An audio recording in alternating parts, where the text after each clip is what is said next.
कोले बाची सारा हिंदुस्तान में खाली रंगबाज मिली है पासवान में। जी नमस्कार दोस्तों, स्वागत करते हैं आप सभी को आपका यूट्यूब चैनल अंदाज भोजपुरी।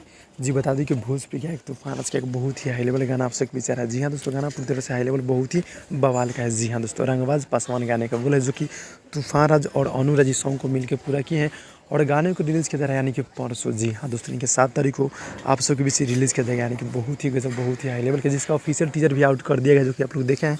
कैसा लगा आप लोग कमेंट में कमेंट कर दीजिएगा। जी हाँ दोस्तों, रंगबाज पासवान गाने का बोलो जी, गाना ये हिट है, बहुत ही हाई लेवल का, जो कि इस बार लगन में बजने वाला सॉन्ग है। जी हाँ दोस्तों, जो कि हमारे मतलब गीत को मतलब नेहा अनुराज और तूफान राज सॉन्ग को मिलकर पूरा किए हैं और वीडियो फिट में थी नेहा सिंह जी मतलब नज़र आएगी। जी हाँ दोस्तों, जो कि तूफान राज के साथ में बहुत ही हाई लेवल बहुत ही गजब का है और खुद उनके ऑफिशियल चैनल के माध्यम से तूफान राज ऑफिशियल जो चैनल है उस चैनल से रिलीज़ किया जाएगा, यानी कि परसों सुबह 7 बजे। जी हाँ दोस्तों, यानी कि परसों आप सबके बीच यानी कि 7 तारीख को रिलीज़ किया जाएगा सुबह।